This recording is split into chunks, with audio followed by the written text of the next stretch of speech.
আসসালামু আলাইকুম রহমতুল্লাহি ওবরাকাতু। আজকের এই ভিডিওতে কিছু কাজের নমুনা নিয়ে আপনাদের সাথে কথা বলবো। সাইটে অনেক বাড়তি নয়েজ থাকার কারণে পরবর্তীতে ভিডিওর ভয়েস দিয়ে আপনাদেরকে বলা হইতেছে।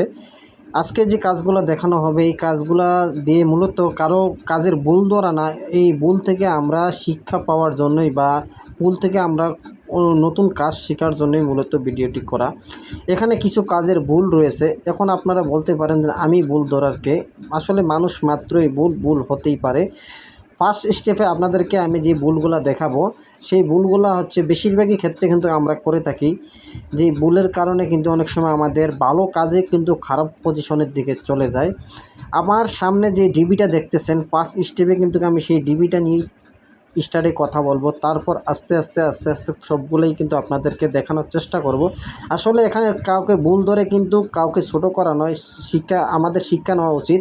আপনারা দেখতে পারতেছেন আমার ডিবি বোর্ডটা কিন্তু সার্কিট ব্রেকারটা প্রায় 1 ইঞ্চি নিচে। এর কারণটা হচ্ছে কি, যখন আমরা গ্রুপ কাটিং করে যখন আমরা ডিবি বোর্ডটা জাম দেওয়ার ক্ষেত্রে কিন্তু আমাদের সর্বনিম্ন 3-4 ইঞ্চি কিন্তু আমাদের ওয়াল থেকে বাড়তি রাখা প্রয়োজন হয়। এতে করে হয় কি, যখন তারা প্লাস্টার করবে, প্লাস্টার করার সময় জিনিসটা কিন্তু লেভেল থাকবে।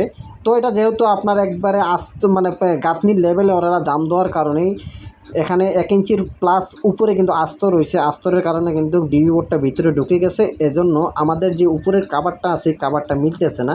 এখানে কিছু কিছু ক্ষেত্রে কিন্তু ডিবি আছে ক্লাম্প লুজ দিয়ে কিন্তু ক্লাম্প আপ করা যায়, এই ডিবিতে কোনো আপ করার সিস্টেম নাই। তাই আমরা সবসময় ডিবি জাম দেওয়ার সময় একটা জিনিস খেয়াল করব, গাঁথনির থেকে 1 ইঞ্চি আপ করব। আরেকটা বিষয়, আপনারা ফ্যানের দিকে একটু লক্ষ্য করুন, এখানে কিন্তু সবুজ একটি 1.0 একটি আর্থিং তার দেখতে পাচ্ছেন। এই আর্থিং তারটা মূলত এখানে কেন দেওয়া হয়েছে, এই আর্থিং তার দিয়ে কিন্তু এই ইউনিটে বা দুইটি ইউনিটে প্রত্যেকটা লাইন কিন্তু ফ্যানের আর্থিং তার দিয়েই ফেজ লাইন টানা হয়েছে। এখন আমরা কিন্তু আর্থিং লাইনটা ব্যবহার করে থাকি গ্রাউন্ডিং বা আর্থিংয়ের ক্ষেত্রে।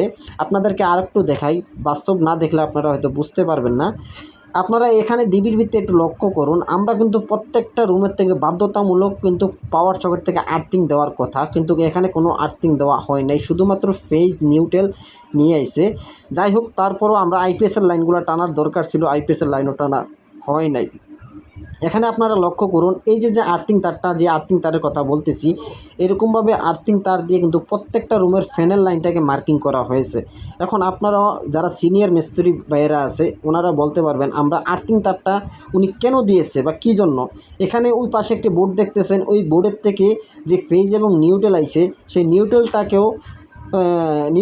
1.3 দিয়েছে, আর ফেজটাকে সে আর্থিং তারটা দিয়েছে 1.5-এর। এখন আর্থিং তারটা যারা লাইন চেক করে বা যারা প্রকৃতভাবে কাজ বোঝে তারা এটা হয়তো বুঝতে পারবে, আর যারা নতুন তারা কিন্তু বোঝা সম্ভব না।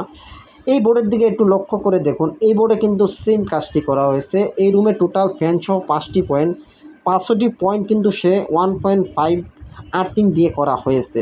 এখানে যদি তার শর্ট পড়তো বা তার না থাকতো তাহলে কিন্তু বাড়ির মহাজনকে বললে মহাজন কিন্তু তার কিনে দিত।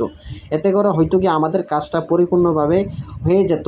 এখানে অন্য কোনো লোক বা আমি যেন আজকে ভুলটা ধরার চেষ্টা করছি, আমিও ভুল ধরার মতন কোনো ক্ষমতা ছিল না। এখন আমরা জানি যে ফেজ নিউট্রাল আর্থিং আমরা এটা কিন্তু একটি সকেটের জন্য আমরা ব্যবহার করে থাকি। এখন যদি আমি না বুঝে এই ফেজ লাইনটাকে যদি আর্থিংয়ের ভিতরে দেই তাহলে লাইন চালু দিলে কিন্তু আমার লাইনটা কিন্তু জ্বলবে না। এখানে ক্ষতি হবে না ঠিক আছে, কিন্তু লাইনটা কিন্তু জ্বলবে না। তো যখন আমরা সবগুলো লাইন চেক দেওয়ার পরে দেখতে পারতেছি এই আর্থিং তার দিয়ে কিন্তু মূলত পয়েন্টের লাইনগুলো টানা হয়েছে। তো আর্থিং লাইন দিয়ে পয়েন্টটা টানা এটা হয়তো সাময়িকভাবে আমরা মানান যায়, কিন্তু এই বিল্ডিংটা কিন্তু চিরস্থায়ী বা লাইফ টাইম এই বিল্ডিংটা ব্যবহার হবে। এখন আর্থিং তার দিয়ে যখন আমরা কাজ করছি, আজ হয়তো আমরা এটাকে কি বলে লাইন চালু দিয়ে দিলাম, পরবর্তীতে আমি হয়তো থাকবো না, অন্য একজন মিস্ত্রি আসবে, তখন ওই মিস্ত্রিরা কিন্তু আমাদেরকে ঠিকই আমি আজকে যে ভুলটা ধরলাম সেই ভুলটা কিন্তু সে আমারই ধরবে। তো এখানে একটা এসির লাইন দেখতে পারতেছেন, এসির লাইনে কোনো আর্থিং নেই, গ্রাউন্ডিং নেই, এটা কিন্তু আসলে কোনো যুক্তিসঙ্গত কাজ না। তাই আমরা যারা কাজ করি বা যারা কাজ কন্ট্রাক্ট নিয়ে কাজ করি তারা সবসময় আমরা চাই প্রপারলিভাবে কাজ করার জন্য, যাতে করে আমার কাজের ভুলটা যেন অন্য কেউ যেন না ধরতে পারে। এই যে অন্য একজনের কাজটা আমি ধরলাম, আসলে এই সাইটটা কিন্তু মূলত আমার না। এখানে যে মেন মিস্ত্রি কাজ করছে সেই মিস্ত্রি বিদেশ চলে যাওয়ার কারণে এখানে ফিনিশিং কাজটা করার জন্য আমি আইছি। হয়তো অনেকে মনে করবে যে এই কাজটা আমি করি, আমি ভিডিও বানাইতেছি, না সেটা না। অন্য একজন লোক কাজ করছে, সে বিদেশ চলে যাওয়ার পর এই কাজটা কিন্তু শুধুমাত্র ফিনিশিংয়ের কাজটাই আমি করার জন্য আইছি।